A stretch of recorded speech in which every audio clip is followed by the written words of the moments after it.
Sa laki ng iyong hawak, Panginoon ang aking kasamaan. Hugasan ako sa aking pagkakasala at linisin sa aking kasalanan. Awan mo ako, O Diyos, ayon sa iyong kabutihan, ayon sa laki ng iyong habag, bawiin ang aking kasalanan. Sa ngalan ng Ama at ng Anak at ng Espiritu Santo, Amen. ang pagpapala nating Panginoong Kristo, ang pag-ibig ng Diyos Ama, at ang pakikipagkaisa ng Espiritu Santo naway sumainyong lahat. At sumayin niyo rin. Mga minamahal na kapatid, aminin natin ang ating mga kasalanan upang tayo maging marapat gumanap sa banal na pagdiriwang. Inaamin ko sa makapangyarihang Diyos At sa inyo, mga kapatid, na lubha akong nagkasala sa isip, sa salita at sa gawa, at sa aking pagkukulang. Kaya isinasamo ko sa mahal na Birheng Maria, sa lahat ng mga anghel at mga banal, at sa inyo, mga kapatid, na ako'y panalangin sa Panginoong ating Diyos. Kawan tayo ng makapangyarihang Diyos, patawarin tayo sa ating mga kasalanan at patnubayan tayo sa buhay na walang hanggan. Amen. Panginoon, kaawaan mo kami. Panginoon, kaawaan mo kami. Kristo, kaawaan mo kami. Kristo, kaawaan mo kami. Panginoon, kaawaan mo kami. Panginoon, kaawaan mo kami. Manalangin tayo. Ama naming makapangyarihan dito pa man sa lupang ibabaw, kami pinagsasalo mo na sa mga nakalaan sa kalangitan. Pangasiwaan mo ang buhay namin araw-araw upang sa pamumuhay sa iyong piling sa kaliwanagan, kami ay iyong maakay sa pamamagitan ni Jesucristo kasama ng Espiritu Santo magpasawalang hanggan. Amen. Magsiupo muna po ang lahat.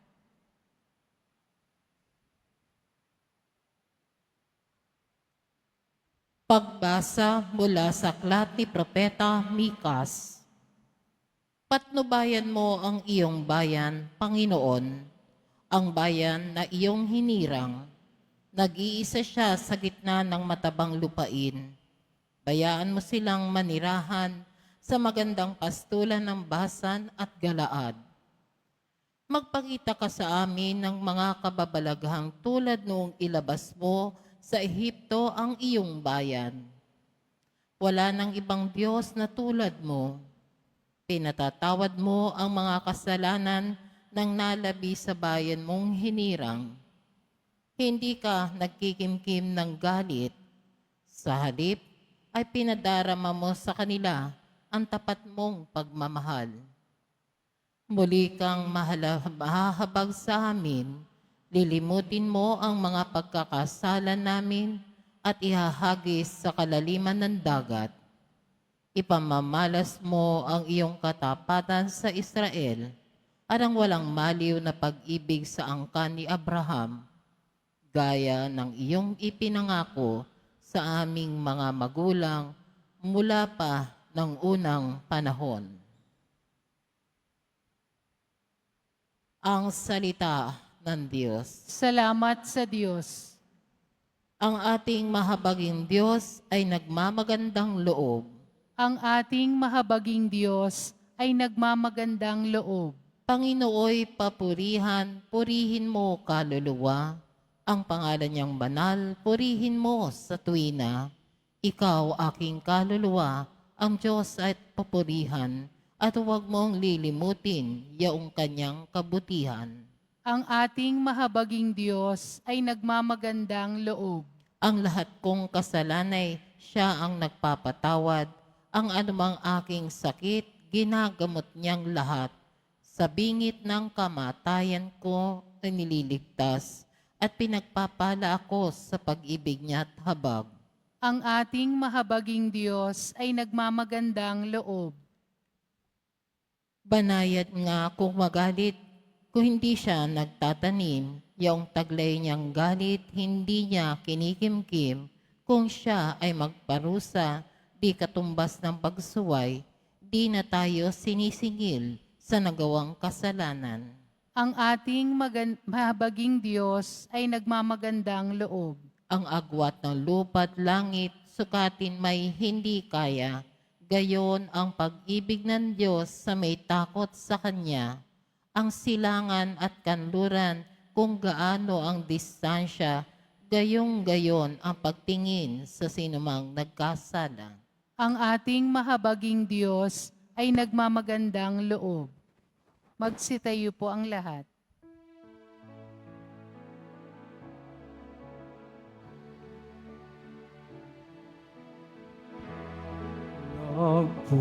Nagpupuri kami sa'yo, Panginoong Hesu Kristo. Nagpupuri kami sa'yo, Panginoong Hesu Kristo. Babalik ako sa Ama at aamuin ko siya. Sasabihin ko sa Kanya, ako po ay nagkasala sa Diyos at sa iyong pagsinta. Nagpupuri kami sa iyo, Panginoong Hesu Kristo. Sumainyo ang Panginoon. At sumaiyo rin. Ang mabuting balita ng Panginoon ayon kay San Lucas. Papuri sa iyo, Panginoon. Noong panong iyon, ang mga publikano at ang mga makasalanan ay nagsisilapit upang makinig kay Jesus. Nagbulong-bulungan ang mga Pariseo at ang mga eskriba. Ang sabi nila, ang taong ito'y nakikisalamuha sa mga makasalanan at nakikisalo sa kanila. Kaya't sinabi sa kanila ni Jesus ang talinghagang ito, isang tao ang may 2 anak na lalaki. Ang wika ng bunso, Ama, ibigay na po niyo sa akin ang mamanahin ko. At binahagi sa kanila ng ama ang kanyang ari-arian. Pagkalipas ng ilang araw, ipinagbili ng bunso ang kanyang ari-arian at nagtungo sa malayong lupain. Taglay ang buo niyang kayamanan at do'y nilustay na lahat sa diwastong pamumuhay. Nang malustay na niya ang kanyang kayamanan, nagkaroon ng matinding tagutom sa lupaing iyaon at nagdalita siya. Kaya't namasukan siya sa isang mayaman ng lupaing iyaon. Siya'y pinapunta nito sa bukid upang mag-alaga ng baboy. Ibig sana niyang punan ng kanyang pagkain kahit na mga bungang kahoy na ipinakakain sa mga baboy, ngunit walang magbigay sa kanya. Nang mapag-isip-isip niya ang kanyang ginawa, nasabi niya sa sarili, ang mga alila ng aking ama ay may sapat na pagkain at lumalabis pa. Samantalang ako'y namamatay ng gutom dito. Babalik ako sa kanya at sasabihin ko, Ama, nagkasala po ako sa Diyos at sa inyo. Hindi na po ako karapat-dapat na tawagin ninyong anak. Ibilang na lamang ninyo akong isa sa inyong mga alila. At tumindig siya at pumaroon sa kanyang ama. Malayo pa'y natanawan na siya ng ama at ito'y labis na nahabag sa kanya, kaya't patakbo siyang sinalubong, niyakap at hinagkan. Sinabi ng anak, Ama, nagkasala po ako sa Diyos at sa inyo. Hindi na po ko karapat-dapat na tawagin ninyong anak. Ngunit tinawag ng ama ang kanyang mga alila, madali, dalhin ninyo rito ang pinakamahusay na damit at isuot sa kanya. Suotan siya ng singsing at panyapak. Kunin ang pinatabang guya at patayin. Kumain tayo at magsaya sapagkat namatay na ang anak kong ito, ngunit muling nabuhay. Nawala ngunit nasumpungan at sila'y nagsaya. Nasa bukid noon ng anak na panganay. Umuwi siya at nang malapit na sa bahay ay narinig niya ang tugtugan at sayawan. Tinawag niya ang isa sa mga alila at tinanong, bakit?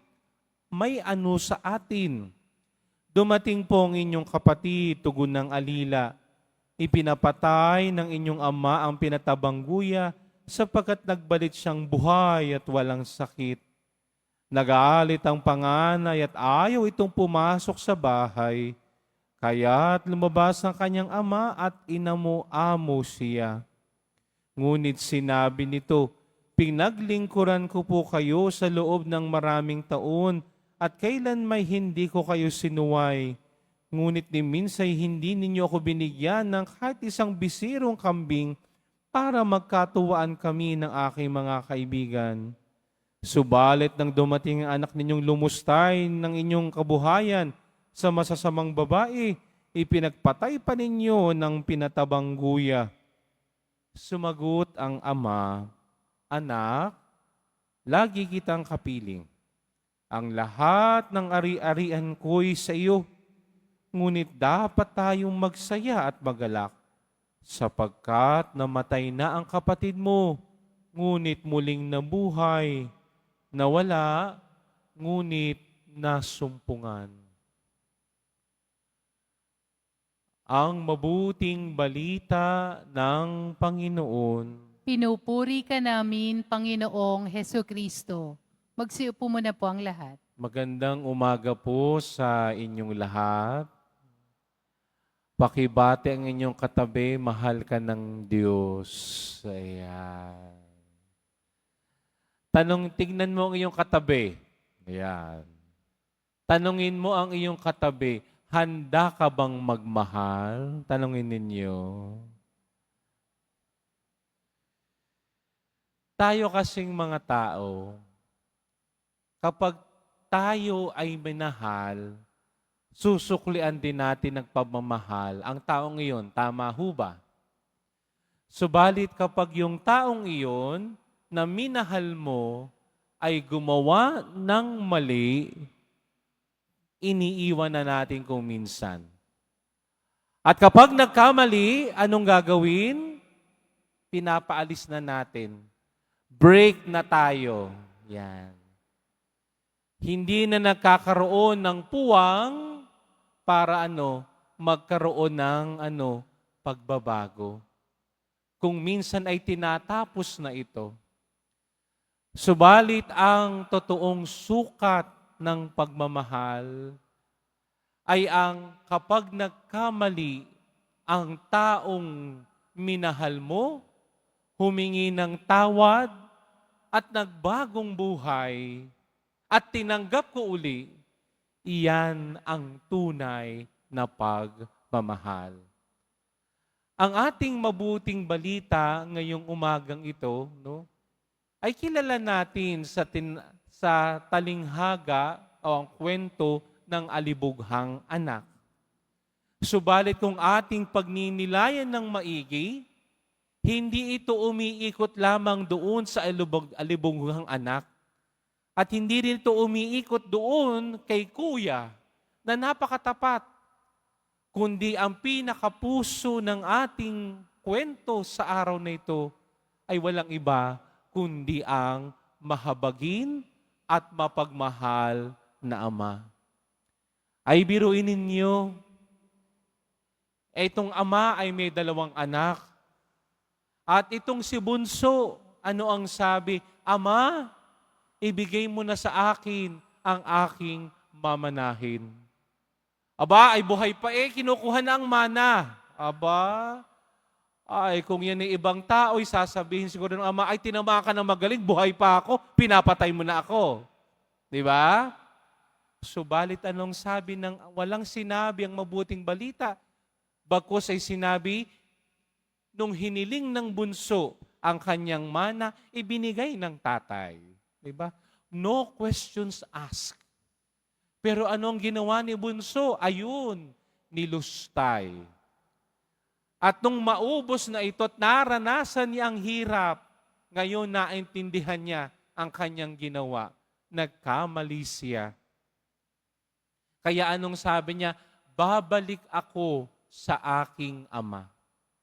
At nung siya'y babalik na, nung bumalik na siya sa kanyang tatay, anong sabi ng mabuting balita? Nakatanaw ang kanyang ama sa malayo. Ibig sabihin, naghihintay yung tatay sa pagbalik ng kanyang bunso. Diba? Napakaganda nitong larawan ng isang ama, no? Na mapagmahal at maalalahanin. Kahit ginawan siya ng mali ng kanyang bunsong anak, naghihintay pa rin siya para bumalik. Kaya nung makita, nagtatakbo yung ama. Di ba? Hindi baga tayo kapag tayo nagkamali, no? Anong sinasabi natin, no? Natuto kang umalis, na matuto ka rin bumalik. Di ba? Ang sinasabi nating pride. Matuto ka. Pero kabaliktaran sa mabuting balita, hindi yabang ang pinakita ng ama, kundi awa at pagmamahal. Kaya nagtatakbo siya doon sa kanyang bunso. No? Nawalan ng dignidad ang kanyang anak. Bakit? Aba, ay naghirap Diba? Kahit nga yung pagkain ng baboy, kukunin niya. Wala talaga siya makain. Pero nung siya'y bumalik sa kanyang ama, ibinalik ng ama ang dignidad niya bilang tao. Pinagluto at pinagpatay ng mga guya. Sinuutan ng singsing, dinamitan, binihisan muli. Ibinalik kung ano ang nawala sa kanya. Subalit si kuya dumating, no, ang matuwid na kuya. Bakit? Aba, lagi siyang nadyan sa kanyang ama, na lagi na lang pag sinabi ng tatay, gawin mo to, ginagawa niya. Bilhin mo to, bibilhin niya. Nung magkaroon ng kasiyahan, nako, ay sumama ang loob. Di ba ga? Hoy, bakit ako papasok diyan? No? Hindi ba ga, minsan ay gayon din tayo? Bakit mo ginawa yan doon sa kapatid ko? Ayan na may siraulo. O bakit mo ginawa yan samantalang ako'y lagi nandito? No? Pag sinabi mo, ginagawa ko kagad. Samantalang itong kasama kong ito na walang ginawa, kundi puro kawalang yaan, pinagdiwang mo pa. Napakatuwid. Anong sabi nung tatay? Anak, ang lahat ng akin ay sa'yo. Diba? Ano? Yung akala nung kuya, walang-wala siya, pero anong sinabi ng tatay? Ang lahat ng akin ay sa'yo. Ang nakita lang ni kuya ay yung nangyari sa kanyang kapatid.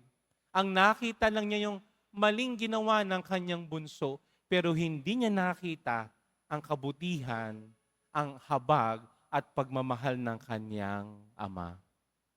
Napakaganda ng unang pagbasa mula sa aklat ni Propeta Mika. Sabi ng unang pagbasa ay ganito, ang Diyos ay tapat sa kanyang pag-ibig sa atin. Ang Diyos, lagi niyang ipinakikita ang kanyang pagmamahal at awa sa akin. Banal man tayo o makasalanan, ibinibigay niya ang kanyang pagmamahal. At dahil sa pagmamahal na yan, lalo tigit tayo makasalanan, binibigyan ako at binibigyan tayo ng puwang ng Diyos. Tayo magbalik loob sa Kanya. Parang ganito ho yan taas ang kamay ng may mga aso dito o pusa, taas ang kamay. Ayan.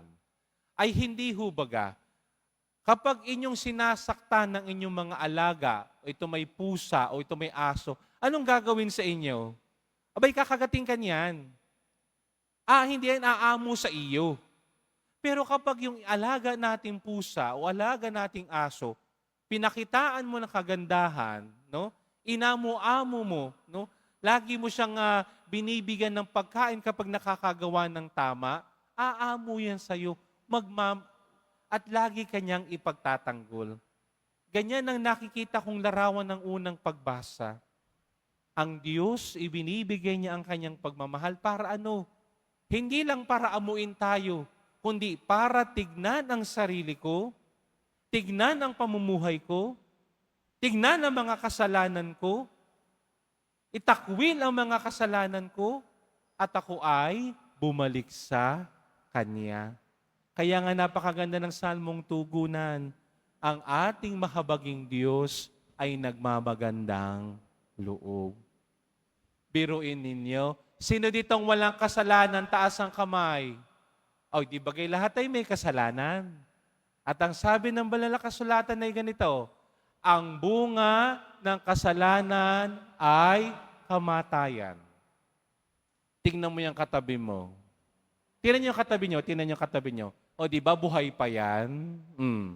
Bakit? Sapagkat nagmamagandang loob ang Diyos.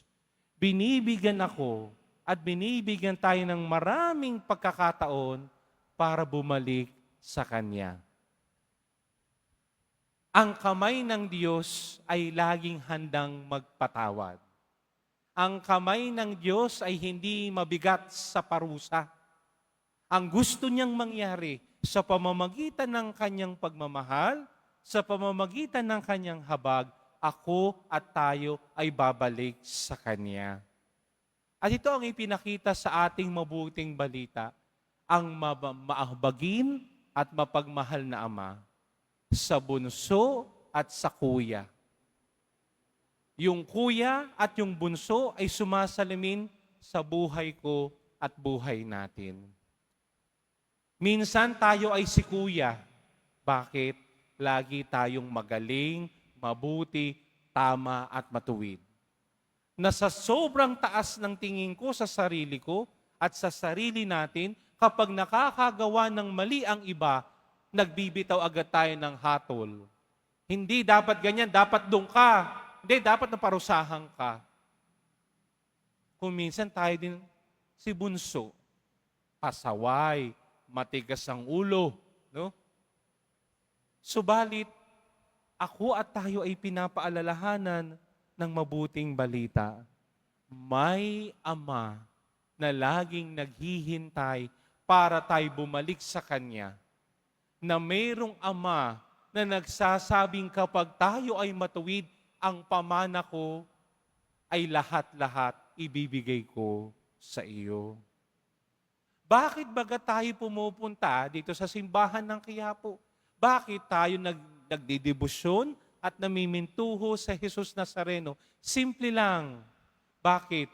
Sapagkat kay Jesus Nazareno, nakikita natin ang larawan ng habag at pagmamahal ng Ama. Na sa Kanyang imahin ay makikita natin dahil sa akin at sa ating mga kasalanan, pasan niya ang mabigat na krus. Hindi man siya karapat-dapat, subalit dinala niya yan. Subalit tingnan natin ang mahal na pong Jesus Nazareno. Tingnan ninyo ang kanyang ulo. Saan ang kanyang tingin? Sa itaas. Bakit? Sapagkat pinapaalalahanan ako ng Jesus, ng poong Jesus Nazareno, lagi tayong titingin sa Ama. Ang Ama ay mapagmahal. Ang Ama ay mahabagin. Ang Ama'y mapagpatawad, doon tayo pupunta sa Kanya. Inaanyayahan tayo, kaya tayo narito sa simbahan ng Quiapo, ay sapagkat inaanyayahan tayo ng inaanyayahan ako at inaanyayahan tayo ng Jesus Nazareno, bumalik tayo sa Ama. Sapagkat ang Ama ay mabuti, ang Ama ay mapagmahal, ang Ama ay napakamaawain, at ang Ama'y lagi tayong handang yakapin no matter who and no matter what I am. Kaya hindi ako magtataka, maraming nagdidibusyon sa Kanya, kasama na si Father. Bakit? Sapagkat ang pong Jesus Nazareno ay hindi lang tumatawag, kundi nag-aanyaya, bumalik tayo sa Ama. Kaya sa ngayong panahon ng Kwaresma, yan ang matinding tawag sa akin at sa atin. Bumalik tayo sa Ama. Huwag tayong matakot. Kasama natin ang Jesus Nazareno. Isasama niya tayo papunta sa Ama. Sasamahan niya tayo sa ating tatay. Nandiyan ang Jesus Nazareno upang sabihin at paalalahanan ako, ang aking Ama ay mapagmahal. Ang aking Ama ay mahabagin. Hali kayo dito, sasamahan ko kayo. Nawa sa pagpapatuloy ng banal na misa ngayong umagang ito, na tayo'y nasa Sabado ng ikalawang linggo ng Kwaresma, huwag ika nating kakalimutan, bumalik tayo sa Ama. Handa niya akong mahalin, handa niya akong tanggapin, handa niyang ibuhos ang kanyang pagpapatawad, basta ako ay magbabalik sa Kanya. At ibibigay niyang lahat ang kinakailangang grasya, ang mana ng buhay ko, manatili lang akong tapat sa Kanya. Amen. Magsitayo po ang lahat.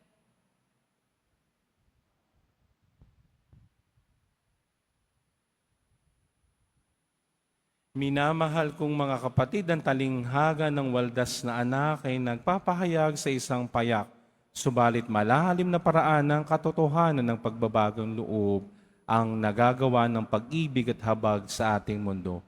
Pinakikilos tayo nito upang agad na lumapit sa Ama sa panalangin. Ama, ibaling mo ang aming mga puso sa iyo. Ama, ibaling mo ang aming mga puso sa iyo. Sa paggabay ng Santo Papa at mga obispo, tuwina ay malugod na tanggapin nawa ng ating kaparian ang mga nagsisisi at naghahangad na makipagkasundo sa Diyos. Manalangin tayo. Ama, ibaling mo ang aming mga puso sa iyo. Tulad ng waldas na Ama, naway maging bukas palad tayo sa pagpapatawad sa mga nakasakit o bumigo sa amin. Manalangin tayo. Ama, ibaling mo ang aming mga puso sa iyo. Ang mga kasapi ng pamilya na may alitan sa isa't isa, naway mas piliin ang magpatawad at makipagkasundo. Manalangin tayo. Ama, ibaling mo ang aming mga puso sa iyo. Ang mga makasalanan, naway mapukaw ang loob na magsisi at hingin ang kapatawaran sa kanilang mga kasalanan sa sakramento ng kumpisal. Manalangin tayo. Ama, ibaling mo ang aming mga puso sa iyo. Ang mga yumao, naway makarating sa kanilang walang hanggang tahanan. Manalangin tayo. Ama, ibaling mo ang aming mga puso sa iyo. Diyos na makapangyarihan, malugod mo nawang tanggapin ang mga panalangin ng mga makasalanang matapat na nagbabalik sa iyong pag-ibig at habag na hindi nagmamaliw. Hinihiling namin ito sa pamamagitan ni Kristong aming Panginoon. Amen. Magsiupo muna po ang lahat.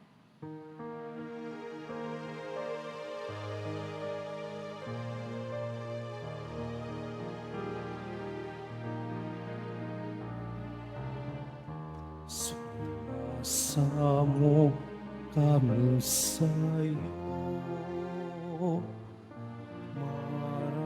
marapating yaring alay. Panginoon, tanggapin mo. Alak at tinapay.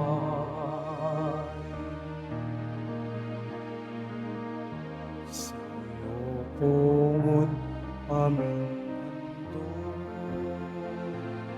buong puso't pag-isip, ilayo mo sa panganib, at upugin sa pag-ibig. Magsitayo po ang lahat. Manalangin kayo mga kapatid upang ang paghahain natin ay kalugdan ng Diyos amang makapangyarihan. Tanggapin nawa ng Panginoon itong paghahain sa iyong mga kamay sa kapurihan niya at karangalan, sa ating kapakinabangan, at sa buong sambayanan niyang banal. Ama naming lumikha sa ginanap naming pagdiriwang ngayon, pangyarihin mo ang kaligtasan sa aming iyong iniuukol upang pagtimpiin kami nito sa pagmalabis at akayin kami sa kalumong pagkasagip. Sa pamamagitan ni Jesucristo kasama ng Espiritu Santo, magpasawalang hanggan. Amen. Sumainyo ang Panginoon. At sumaiyo rin. Itaas sa Diyos ang inyong puso at diwa. Itinaas na namin sa Panginoon. Pasalamatan natin ang Panginoong ating Diyos. Marapat na siya ay pasalamatan. Ama naming makapangyarihan, tunay ngang marapat na ikaw ay aming pasalamatan. Sa pagbabakasakali mong kami bubuti, isinugo mo si Jesucristo upang pangunahan kami bilang pagsunod sa iyong atas na bigay. Ipinahayag ng iyong anak ang iyong kalooban na ang mga apitdukha ay kanyang damayan. Ngayon ay iyong inihahandog ang pagkakataong aming maisaloob, ang kanyang ganap at kusang paglilingkod upang sa iyo'y lagi kami makasunod. Kaya kaysa ng mga anghel na nagsisiawit ng papuri sa iyo, nang walang humpay sa kalangitan, kami nagbubunyi sa iyong kadakilaan. Santo, Santo, Santo, Panginoong Diyos ng mga hukbo, napupuno ang langit at lupa ng kadakilaan mo, o sana sa kaitaasan. Pinagpala ang naparirito sa ngalan ng Panginoon, o sana sa kaitaasan. Magsiluhod po ang lahat. Ama naming banal, ikaw ang bukal ng tanang kabanalan, kaya't sa pamamagitan ng iyong Espiritu, gawin mong banal ang mga kaloob na ito, upang para sa amin maging katawan at dugo ng aming Panginoong Jesucristo. Bago niya pinagtiis ang kusang loob na maging handog, hinawakan niyang tinapay, pinasalamatan kanya, pinaghati-hati niya iyon, iniabot sa kanyang mga lagad at sinabi, "Tanggapin ninyong lahat ito at kanin, ito ang aking katawan na ihahandog para sa inyo."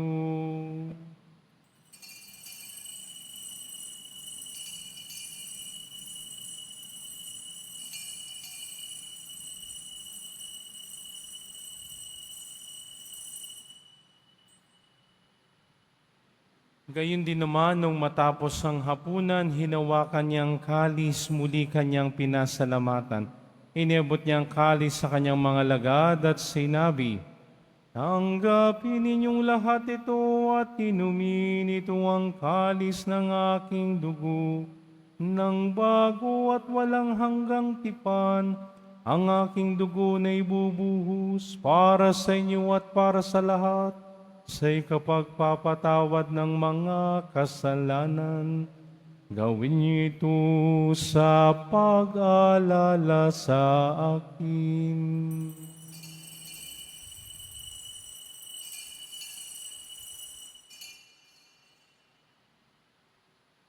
Magsitayo po ang lahat. Ipagbunyi natin ang misteryo ng pananampalataya. Si Kristo'y namatay, si Kristo'y nabuhay, si Kristo'y babalik sa wakas ng panahon. Ama, ginagawa namin ngayon ang pag-alaala sa pagkamatay at maling pagkabuhay ng iyong anak, kaya tiniaalay namin sa iyo ang tinapay na nagbibigay buhay at ang kalis na nakakalob ng kaligtasan. Kami nagpapasalamat dahil kami iyong minarapat at tumayo sa harap mo para maglingkod sa iyo. Isinasamo namin kami magsasalo-salo sa katawan at dugo ni Kristo ay mabuklod sa pagkakaisa sa pamamagitan ng Espiritu Santo. Amalingapin mo ang iyong simbahang laganap sa buong daigdig. Puspusin mo kami sa pag-ibig kay San Francisco na aming Papa at ni Jose na aming Obispo at ng Tanang Kaparian. Alalahanin mo rin ang mga kapatid naming nahimlay na may pag-asa sila'y muling mabubuhay, gayon din na lahat ng mga pumanaw. Kawan mo sila at patuloyin sa iyong kaliwanagan. Kawan at pagindapatin kaming lahat na makasalo sa iyong buhay na walang wakas. Kaysa ng mahal na Birheng Maria na Ina ng Diyos, ang kanyang kabiyak na pusong si San Jose, kaysa ng mga apostol at ang lahat ng mga banal na namuhay dito sa daigdig ng kalugod-lugod sa iyo, maipagdiwang nawa namin ang pagpupuri sa ikararangal mo sa pamamagitan ng anak na aming Panginoong Hesukristo. Sa pamamagitan ni Kristo, kasama niya at sa Kanya, Ang lahat ng parangal at papuri ay sa iyo, Diyos amang makapangyarihan kasama ng Espiritu Santo, magpasawalang hanggan. Amen. Sa tagubilin ng mga nakagagaling na utos sa turo ni Jesus na Panginoon natin at Diyos, ipahayag natin ang lakas loob, Ama namin, sumasalangit ka. Sambahin ang ngalan mo, mapasa amin ang kaharian mo, sundin ang loob mo dito sa lupa para nang sa langit. Bigyan mo kami ngayon ng aming kakanin sa araw-araw at patawarin mo kami sa aming mga sala para nang pagpapatawad namin sa nagkakasala sa amin.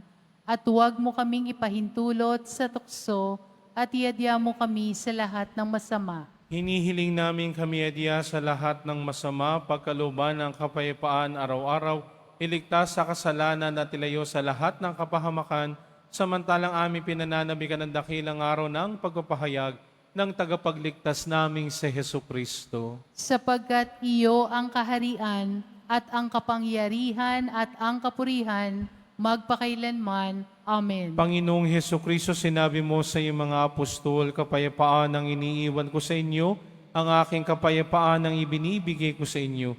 Tunghay mo ang aming pananampalataya at wag ang aming pagkakasala. Pagkalooban mo kami ng kapayapaan at pagkakaisa ayon sa iyong kalooban, kasama ng Espiritu Santo magpasawalang hanggan. Amen. Ang kapayapaan ng Panginoon ay laging sumainyo. At sumaiyo rin. Magbigayan tayo ng kapayapaan sa isa't isa.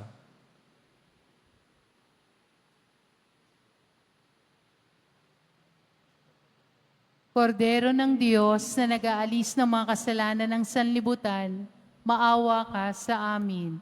Kordero ng Diyos na nag-aalis ng mga kasalanan ng sanlibutan, maawa ka sa amin. Kordero ng Diyos na nag-aalis ng mga kasalanan ng sanlibutan, ipagkaloob mo sa amin ang kapayapaan. Magsiluhod po ang lahat. Ito ang kordero ng Diyos, itong nag-aalis sa mga kasalanan ng sanlibutan, mapapalat ang inaanyayahan sa kanyang piging. Panginoon, hindi ako karapat-dapat na magpatuloy sa iyo, ngunit sa isang salita mo lamang ay gagaling na ako.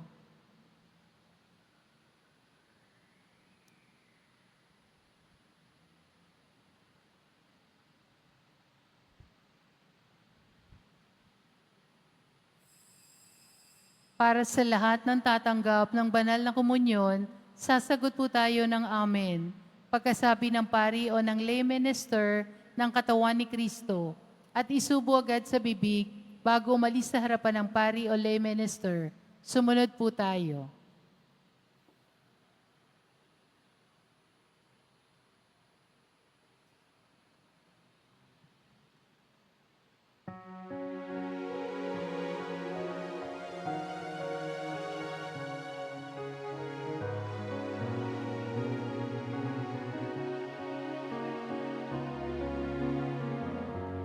Sa pangalan ng Diyos, sino ang makaigit? Mayroon ka bang nababatiin? Anak, hindi ba'y pinagkait? Nanaw sa mundo, sa tumanas ang ibong sakit. Purihin ka sa dakilang pagmamahal mo. Kahit bayan ka, sapat ito upang balik ng iyong anak para sa akin.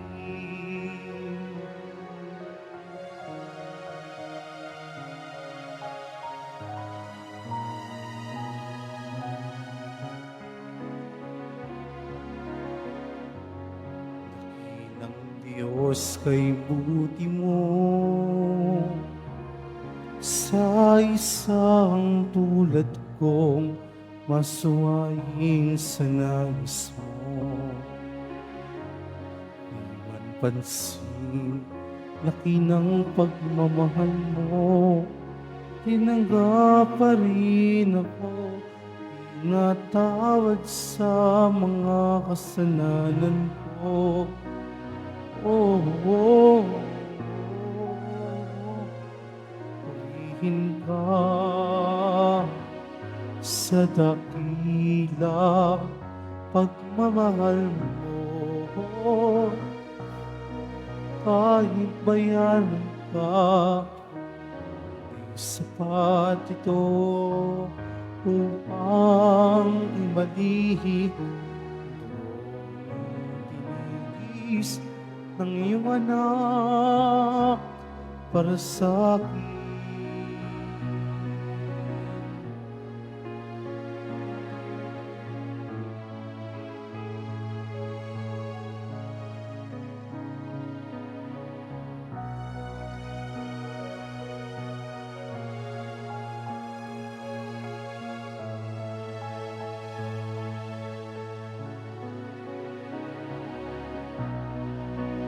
Oh, oh, oh, purihin ka sa dakila pagmamahal mo. Kahit bayaran ka, hindi sapat ito upang ibalik. Tiniis ang iyong anak para sa akin.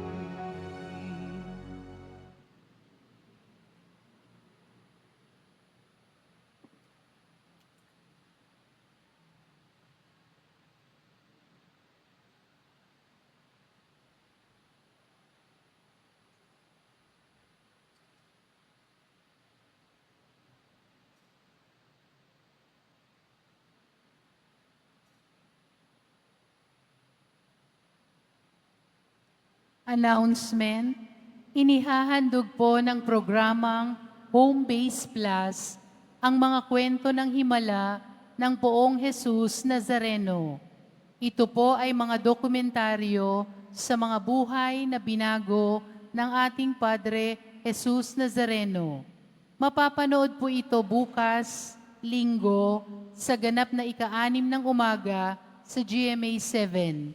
Gayun din, para sa mga nagnais magbahagi ng kanilang mga kwento ng himala ng Nazareno, mangyari na mag-email sa himala-ng-nazareno@gmail.com. Inaanyayahan po ang lahat na sumubaybay.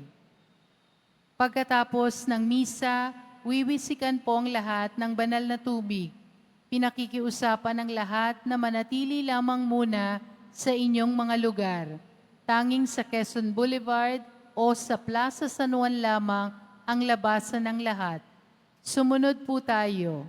Maraming salamat po sa inyong pagdalaw at pagsisimba sa Basilica Menor at Pambansang Dambana ni Jesus Nazareno. Magsitayo po ang lahat. Manalangin tayo. Ama naming mapagmahal, lubos namang manaig sa aming kalooban ang tinanggap naming banal na pakikinabang upang mapagsaluhan namin ang ganap na bunga nito sa pamamagitan ni Jesucristo kasama ng Espiritu Santo magpasawalang hanggan. Amen. Sumainyo ang Panginoon. At sumaiyo rin. Yuko ang inyong mga ulo, taas sa mga kamay, ilabas sa mga pababasbasan. Mahal na Poong Jesus Nazareno, inihayag mo sa pamamagitan ng krus ang walang malayo na pag-ibig ng Diyos sa sangkatauhan. Pakinggan mo ang kahilingan lalo na para sa mga nangangailangan ng iyong tulong at awa. Makamtanawa namin ang iyong kasagutan na may utang na loob na tinatanaw. Basbasan din po ninyo itong mga imahen at dasalan upang lalo kaming manalangin at magtiwala.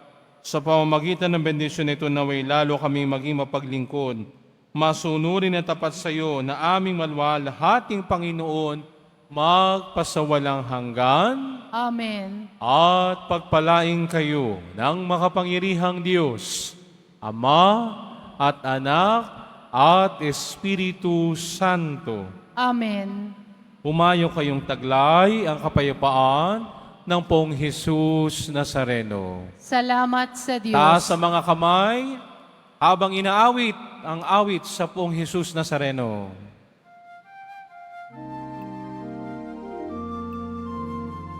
Sabay-sabay tayong awit.